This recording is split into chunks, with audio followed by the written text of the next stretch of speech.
ખૂબ ટૂંક સમયમાં કોર્પોરેશનની ચૂંટણીઓ આવી રહી છે, પડઘમ વાગી ગયા છે. એટલે જે કોંગ્રેસ પક્ષના ઉમેદવારો કે જે પોતે ચૂંટણી લડવા માંગે છે, ભારતીય જનતા પાર્ટીનું શાસનમાં રાજકોટ મહાનગરપાલિકામાં શું હાલ થયા છે રાજકોટના, એ રાજકોટવાસીઓ ખૂબ સારી રીતે જાણે છે. ત્યારે ઉત્સાહભેર બધા જ પોતાની ઉમેદવારી નોંધાવવા માટે ને આગામી સમયમાં કઈ રીતે પોતે ચૂંટણી લડીને જીતી શકે એના માટેની ચર્ચાઓ આજે વોર્ડ વાઇઝ કરવા જઈ રહ્યા છે. ત્યારે જેટલા વોર્ડમાંથી જે લોકો લડવા માંગતા હોય, જે સમીકરણો અત્યારે જે અનામતના પ્રમાણે જે સમીકરણો આવ્યા છે એ પ્રમાણે કોણ સક્ષમ છે એ પોતાની દાવેદારી અને પોતાની રજૂઆતો કરશે, જે આજે સાંભળવાના છીએ.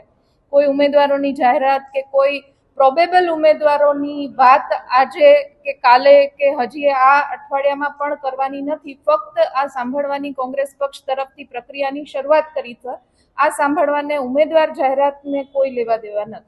સેન્સ પ્રક્રિયા પછી પણ જે ઉમેદવારો કદાચ આ 2-3 દિવસમાં એ પોતે પોતાનું મન બનાવી ન શક્યા હોય અને પાછળથી જો એમની કોઈ રજૂઆત હશે તો પણ એમને ફરી એક વખત કદાચ આવનારા સમયમાં જો જરૂર પડશે તો વિચારીશું. અત્યારે તો હાલ 2 દિવસમાં 19 વોર્ડના ઉમેદવારો જે લડવા માટે ઈચ્છુક છે એમને સાંભળવાની વાત છે. રાજકારણનો રાજકારણ જ્યારે હોય અને પક્ષનું રાજકારણ હોય ત્યારે બધા જ પ્રકારના આગેવાનો અને નેતાઓ બધા જ પક્ષમાં હોતા હોય છે. અમુક ચૂંટણી ટાણે હોય છે, અમુક આજીવન પોતે હર હંમેશ લડતા હોય છે, અમુક લોકો પોતે લડી શકે ને જીતી શકે છતાં પણ વચ્ચેના સમયગાળામાં સક્રિય નથી હોતા. એટલે સક્રિય છેલ્લા સમયે થયા અને અત્યારે નથી થયા એના ઉપરથી એની નેતાગીરી મૂલવી નથી શકાતી, પણ એના વિસ્તારમાં કેટલા સક્રિય છે અને લોકોમાં કેટલી ચાહના છે એના પ્રમાણે એનું નેતાગીરી નક્કી કરી શકાય છે. એટલે આ કોઈ માપદંડ મારા પ્રમાણે કોઈ પણ રાજકીય પક્ષોમાં ન હોઈ શકે. અત્યારે હાલ ઉમેદવારની પસંદગી જે અનામત આવ્યું છે વોર્ડ વાઇઝ જે રિઝર્વેશન છે એના પ્રમાણે બધા જ ઉમેદવારોને સાંભળવામાં આવશે અને એનું પોતાનું વિસ્તારમાં શું પ્રભુત્વ છે, પોતે વિસ્તારમાં કામગીરી શું છે, સામાજિક સંસ્થાઓ સાથે, પોતાના વિસ્તારના લોકો સાથે એમના કઈ રીતના સંબંધો અને કઈ રીતની કામગીરી છે એના પ્રમાણે મૂલ્યાંકન કરવાની શરૂઆત આ બધાને સાંભળી લીધા પછી કરવામાં આવશે. રાજકોટ મહાનગરપાલિકાની સ્થાનિક સ્વરાજની ચૂંટણી નજીકના દિવસોમાં આવી રહી છે, ત્યારે આગોતરા આયોજન સ્વરૂપે આજે ગુજરાત પ્રદેશ કોંગ્રેસ દ્વારા 2 પ્રભારીશ્રીઓને અહીંયા મોકલવામાં આવેલા છે.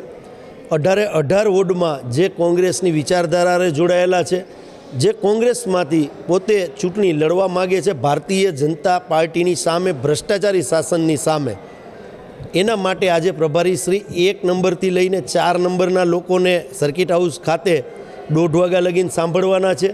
3:30 પછી 5, 6, 7 અને 8 ને 9 એટલે કે રાતના 8:30-9 વાગ્યા લગીને 9 નંબરના સુધીના વોર્ડને સાંભળવાના છે.